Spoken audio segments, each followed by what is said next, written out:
नमस्कार दोस्तों, आप सभी लोगों को मेरे चैनल में हार्दिक स्वागत है। मार्स यानी कि मंगल ग्रह, आपको तो मंगल का मतलब पता ही है। तो क्या मार्स यानी मंगल ग्रह फ्यूचर में हम लोगों की मंगल कर सकते हैं? अगर हाँ तो कैसे? तो इसके लिए हमें सबसे पहले मंगल के बारे में विस्तार से जानना जरूरी है। जैसे कि क्या मार्स भी हम लोगों की पृथ्वी की तरह बने हुए हैं? इसमें जो एटमॉस्फेयर है, इसका इनर स्ट्रक्चर, इसका क्लाइमेट और सबसे बड़ी बात, क्या इसमें जीवन है? अगर है तो क्या वो हम इंसान की तरह है या दूसरे क्रिएचर की तरह? अगर मंगल की स्ट्रक्चर सच में हमारी पृथ्वी की तरह है तो क्या हम उसमें रह सकते हैं? जैसे इलोन मस्क ने कहा है 2026 तक वो इंसानों को मंगल पे भेजेगा। इन सारे सवालों को डिटेल्स में जानेंगे और सबसे इम्पोर्टेंट सवाल ये है कि क्या ऐसी कोई टेक्नोलॉजी हम लोगों ने डेवलप कर ली है जिसकी मदद से हम मार्स को रहने लायक बना सके? तो चलिए मार्स की यात्रा पे चलते हैं। मंगल ग्रह यानी मार्स प्लैनेट सोलर सिस्टम का चौथा और दूसरा सबसे छोटा प्लैनेट है। मंगल सूरज से 14.2 करोड़ मील की दूरी पर है, जबकि हमारी धरती सूरज से 9.3 करोड़ मील की दूरी पर है। मंगल ग्रह का अंग्रेजी नाम मार्स है और ये नाम रखा गया है एक रोमन देवता के नाम पर।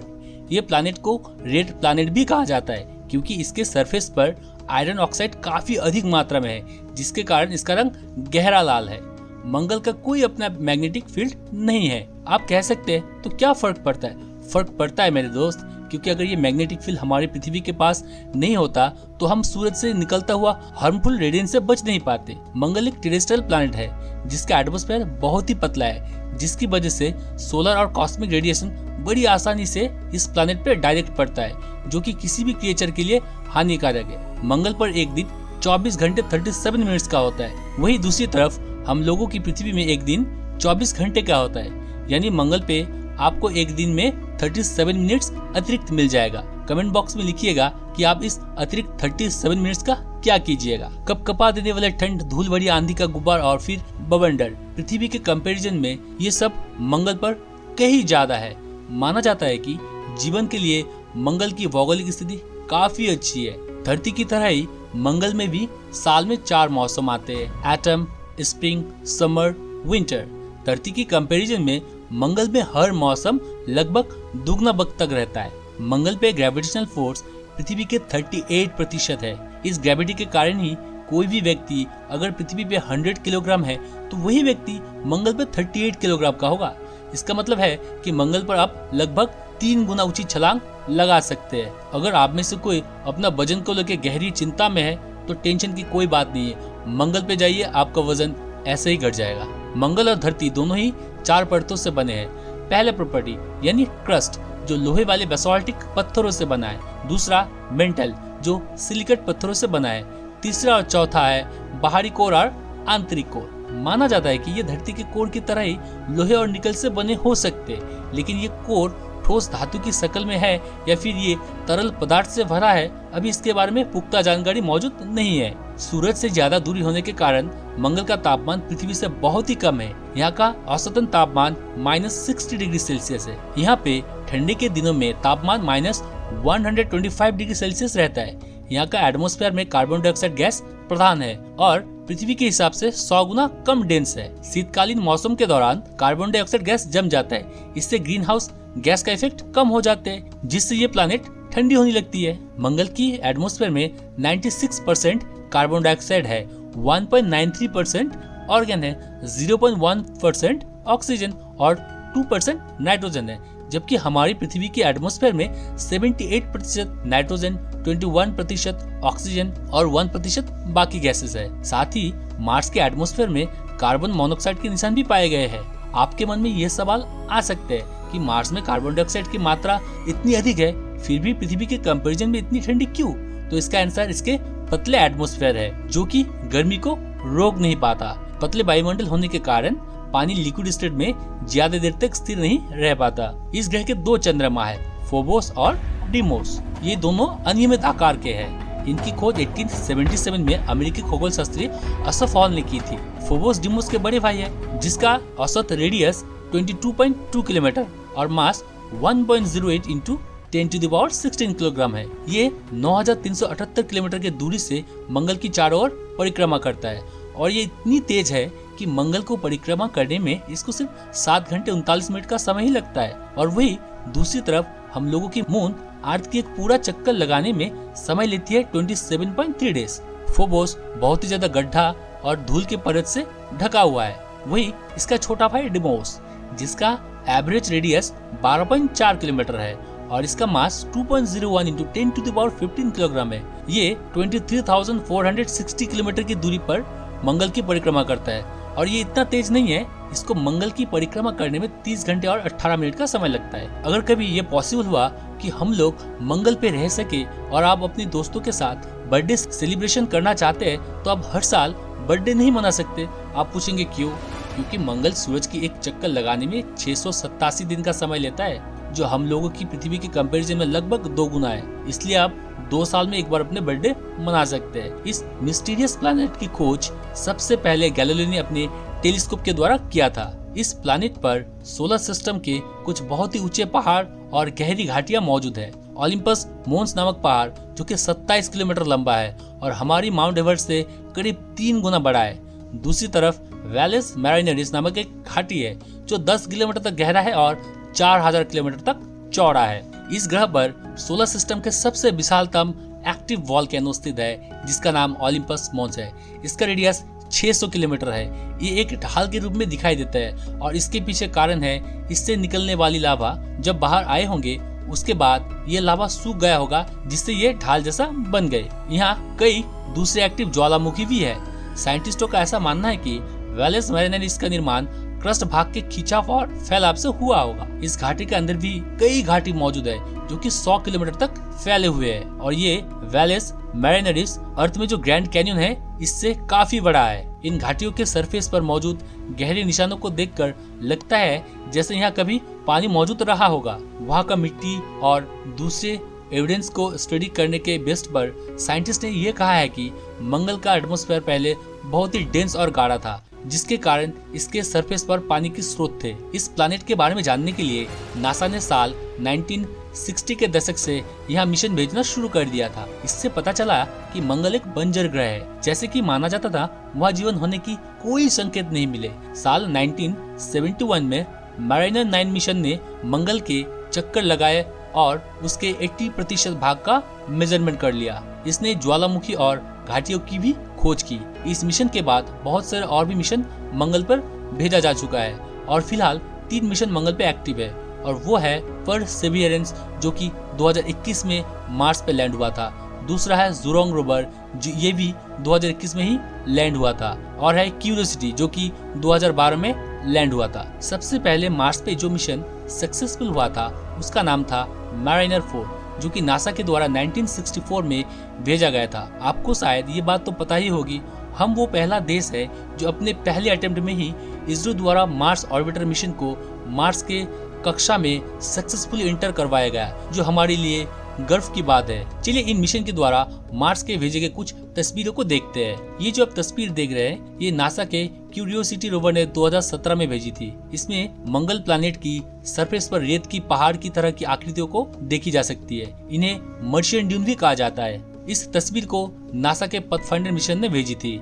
ये जो तस्वीर पे आप देख रहे हैं ये 2 इंच के गहरे गड्ढे जो कि 2018 में ली गई थी, जो नासा के क्यूरियोसिटी रोवर ने मंगल की सरफेस पर बनाई थी। रिसर्च के लिए यहाँ से मंगल के पत्थर का एक नमूना लिया गया था। इनसाइड लैंडर की ये पहली मंगल की तस्वीर है। हाल ही में नासा ने इनसाइड लैंडर मिशन को रिटायर कर दिया है और इसको रिटायर करने के पीछे कारण ये है कि इसको 2 बार कांटेक्ट करने की कोशिश नाकाम हो चुका है, जिससे ये माना गया कि इसके जो सोलर पावर्ड बैटरीज है उसकी एनर्जी खत्म हो चुके हैं। नासा समेत रूस और चीन के साइंटिस्ट भी मंगल पर जीवन की खोज में लगे हैं। इस बीच नासा ने हाल ही में एक वीडियो जारी किया है। इस वीडियो में नासा के एक वैज्ञानिक ने कहा है कि मंगल पर जीवन की पॉसिबिलिटी से इनकार नहीं किया जा सकता।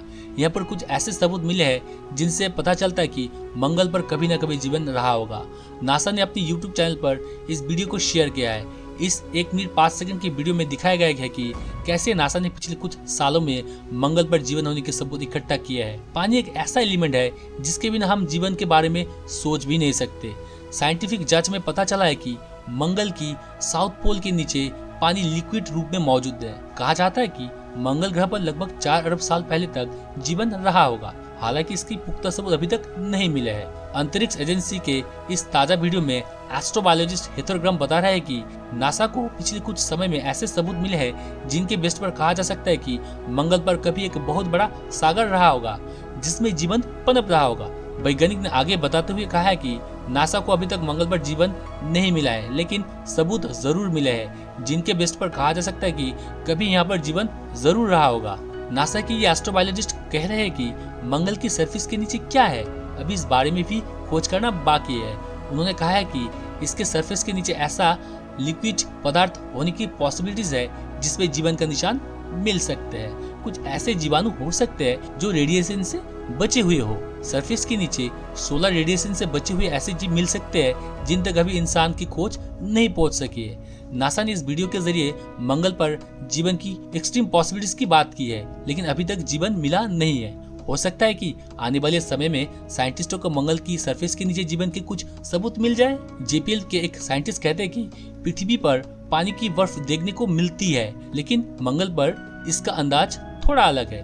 नासा के फिनिक्स मार्स लैंडर ने साल 2008 में आर्कटिक मार्टियन ग्राउंड को खंगाला तो उसे सरफेस के नीचे पानी की बर्फ दिखाई दी, यानी जो बर्फ पृथ्वी पर सरफेस के ऊपर मिल जाती है वो मंगल ग्रह पर सरफेस के नीचे है। साइंटिस्ट बताते हैं कि शायद इस बर्फ का इस्तेमाल भविष्य में मंगल ग्रह पर लैंड करने वाले अंतरिक्ष यात्री कर सकते हैं। इसके अलावा मंगल ग्रह पर ड्राई बर्फ भी है जो कार्बन डाइऑक्साइड का एक ठोस रूप है। खास बात है कि कार्बन डाइऑक्साइड के रूप में मौजूद ये ठोस बर्फ गैस में बदल जाती है। बर्फ के अलावा मंगल ग्रह पर कई ऐसे ऑब्जेक्ट भी दिखाई देते हैं जो पंखे से लेकर गीजर, मकड़ी आदि से मिलते जुलते हैं। ये सब मंगल ग्रह पर मौजूद इंफ्रास्ट्रक्चर है और देखने में काफी खूबसूरत लगती है। नासा मंगल पर एक बड़े मिशन को अंजाम दे रही है। नासा का परसिवियरेंस रोवर मंगल ग्रह से रॉक सैंपल्स इकट्ठा कर रहा है। इन सैंपल्स को पृथ्वी पर वापस लाने के लिए अगले कुछ सालों में नासा एक और मिशन को लॉन्च करेगी। परसिवियरेंस रोवर ने मंगल ग्रह पर जुटाए जा रहे सैंपल्स की पहली ट्यूब तैयार की है। टाइटेनियम ट्यूब में जमा सैंपल्स को मंगल प्लैनेट पर बनाए गए एक डिपो में पहुंचा दिया गया है। रिपोर्ट के अनुसार अगले 2 महीनों में परसिवियरेंस रोवर मंगल ग्रह की सरफेस से चट्टान और मिट्टी के नमूने वाले कुल 10 ऐसी टाइटेनियम टिप को जमा करेगा। इन सैंपल्स को थ्री फोक्स नाम की जगह पर रखा जा रहा है। अब चलिए जानते हैं मंगल पर रहने की हम लोगों की जो सपना है उसे कैसे साकार कर सकते हैं। हम इंसान बहुत ही सेल्फिश है। अपने स्वार्थ के लिए जिस तरह से पृथ्वी को पॉल्यूट कर रहे हैं उसे देखते हुए ये कहना गलत नहीं होगा कि जल्दी ये पृथ्वी हमारे लिए रहने लायक नहीं रहेगा। आपने कुछ महीने पहले न्यूज़ तो सुनी होगी कि किस तरह से चाइना और पाकिस्तान में अचानक बाढ़ ने तबाही मचाई थी और इसके लिए जिम्मेदार हम ही हैं।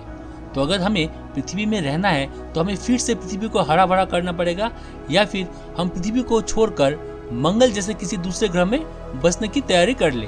तो चलिए देखते हैं मंगल टेराफॉर्मिंग यानी कि हम अपने दूसरे घर मंगल पे बना सकते हैं या नहीं। अगर हाँ तो वो कौन सा प्रोसीजर है जिसकी मदद से हम इसे रहने लायक बना सकते हैं। तो चलिए सबसे पहले आखिर ये टेराफॉर्मिंग वाली चीज क्या है उसके बारे में जान लेते हैं। अगर मैं आप लोगों को सरल भाषा में कहूँ तो टेराफॉर्मिंग एक अत्याधुनिक साइंटिफिक प्रोसेस है जिसके तहत हम किसी भी बीहड़ बंजर ग्रह को इंसानों के लिए प्राकृतिक रूप से रहने लायक बनाते हैं। हालांकि इसके अलावा टेराफॉर्मिंग की कई और भी डेफिनेशन है। साइंटिस्टों के अनुसार मंगल की टेराफॉर्मिंग के दौरान वो लोग पृथ्वी के जैसा हुबहू जलवायु, वायुमंडल और इकोसिस्टम को वहां इंस्टॉल करने वाले हैं। वैसे मंगल को ही टेराफॉर्मिंग के लिए साइंटिस्टों ने क्यों चूज किया, तो इसके पीछे है मंगल पर पहले से मौजूद पानी की स्रोत और उसकी एटमॉस्फेयर। हालांकि कुछ प्रमुख असुविधाएं भी साइंटिस्टों के लिए चुनौतियां बनने वाली है, जैसे कि वहां का काफी कम ग्रेविटेशनल फोर्स, रोशनी की तीव्रता और मैग्नेटिक फील्ड।